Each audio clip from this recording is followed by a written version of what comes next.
Hey everybody, and welcome back to a brand new FPL video. Today we're taking a look at Gameweek 15 and my team lineup for this week. We had a smashing week last week, so basically for those of you that have been around for a while now on the channel, I'm on the journey of increasing my rank from about 3.7 million up to the top 100k. And we started this journey quite seriously about 2 weeks ago, and we've made great progress. You can see right here, we're already at 2.4 million with a 70 pointer. It's been quite a strong week. We had some big point scores from Almiron, Trossard, Robertson, Edison. A bit of a letdown by Nunez. I reckon he was my captain this week. He should have bagged a goal. But nevertheless, let's take a look at this week's team lineup. So starting off in goal, we've got Edison. Edison is a clean sheet master. He had a great game this week, made some fantastic saves, and he also picked up quite a few bonus points, which was, fantastic. They're playing Fulham. I wouldn't be surprised if we saw a clean sheet, but I wouldn't be surprised if Fulham scored a goal or two.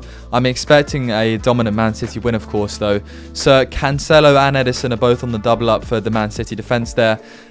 Coming up next, we got Robertson. They're playing Tottenham. Kane is on fire. They scored 2 at the weekend again. The midweek saw in the Champions League. I wouldn't be surprised if Liverpool shipped a lot of goals, but the same for Spurs. So if both teams ship a lot of goals, I would imagine Robertson to be in the mixer for getting an assist. And I think when I take a look at White against Chelsea or Zuma against Palace, I would rather go for the possibility of having Robertson in there and him getting an assist but not keeping a clean sheet. Both teams on, average form. I mean, actually Liverpool's form is horrendous, man. Nottingham Forest they lost to, and then Leeds. It's not good for the old defence there, but we're going to have faith.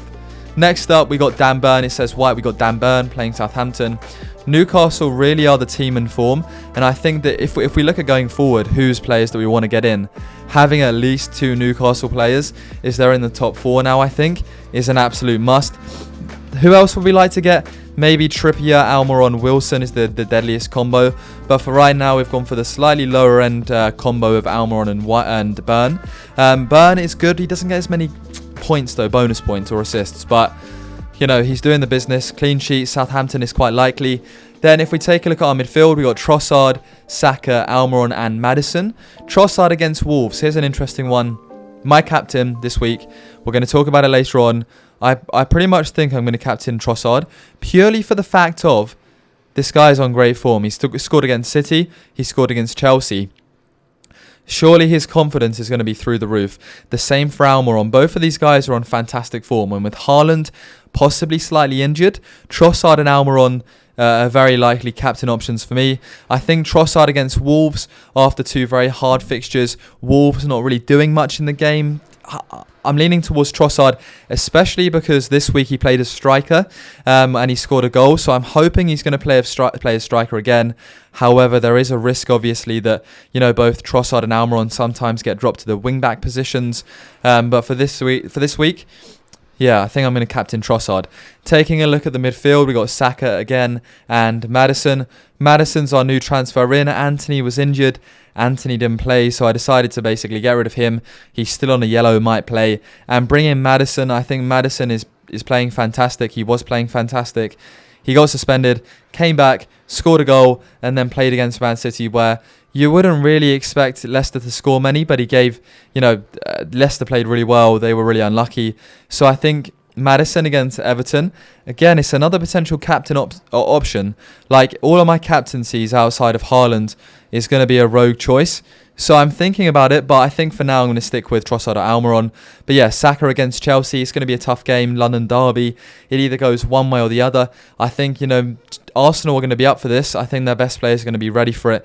It's their season. Saka on the corners, Saka on free kicks. He's playing great, so hopefully we see quite a few goals there. I expect Saka to be in the mixer. Next up, Maddison, like we said, he's on form. Next week against Everton, could be a few goals in it. And here is where we run into a few problems. So Tony, he's injured. So Zuma is definitely going to come into the team. It's a shame because Brentford are playing Nottingham Forest. That would be a really big game at the bottom of the table. However, he picked up a yellow card. He's got suspended. It happens. It happens. So we're going to leave him in the team. We don't want to take any hits in terms of monetary transfer issues. But we are going to, keep Nunez. Again, is he a captain option? Yes, I feel like he should have scored this week, as I said. However, I think that the fact that he's playing Spurs is really quite a dangerous threat. So we're not going to captain him this week. They haven't scored a lot of goals against the lower ranked teams, and playing against a better team could be quite deadly for too much of a risk, basically. Next up, Haaland. Haaland is on a 75% chance of playing. Now, my biggest question is, am I in a position where I can take the risk of captaining somebody else? Yes, I've got nothing to lose. However, if you captain Haaland purely for the risk minimization factor, I understand that. I do understand that, but I think you only really have to minimize the risk if you've got a super strong, outstanding team and you're looking to maintain a very high rank. So for me, Haaland is going to be on the team, but I think personally he's going to come on from the bench. And I know it's a very hot take, but guys, I don't know. Let me know what you guys think. This is obviously my Game Week 15 team. Is Haaland really going to start this game? He rested last week. It's tough. I mean, it's really tough. Haaland is looking to be with the one player that, everybody's either going to gamble on or nobody's going to gamble on at all. I mean, Pierre for Fulham against Man City is in great form. You're probably not going to bring him in because of the fixture. Ben White against Chelsea, if he plays centre-back, they're playing Chelsea. I'm not really expecting a clean sheet. And then Zuma for playing against Crystal Palace. Zuma almost scored another header last week. It's quite crazy. But I think Zuma's going to come in for Tony, and I'm fairly happy with that. Obviously, I made the risk last week, a few weeks ago, bringing in Ward.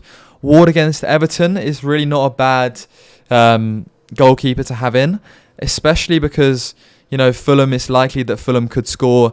If you don't want to double up and you want to reduce and spread the risk, having in Ward instead of Edison could be a great idea. We just got to wait.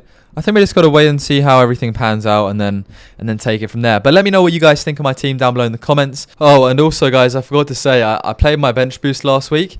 However, it luckily helped me get an extra point in my head-to-head leagues. But basically, Anthony didn't play, Haaland didn't play.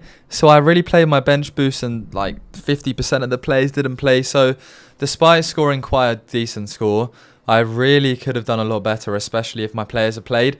So it was a tiny bit gutting to waste a token on a week where two players didn't play. I feel like and Saka came off, and it was a bit of a disaster. But what essentially I forgot to do was, when I realised that Haaland was still injured, I was meant to move along and take off my bench boost, or when there was a slight risk of him being injured from the midweek game. However, I basically forgot to do that. So I was kind of stuck in the mud a bit. But yeah, luckily, although the bench boost got me an extra 5 points, luckily those 5 points were enough to earn me a draw in my head-to-head £10 league. So despite a points waste, it was actually a really, really good play from me, because it got me an extra point in my head-to-head league. But yeah, I thought I'd update you guys with that, because I know, you guys like to follow my journey. I made the call about the bench boost, and I think I got unlucky. I think it happens. It happens. But yeah, thank you for watching this video, guys. Definitely leave a like and subscribe down below.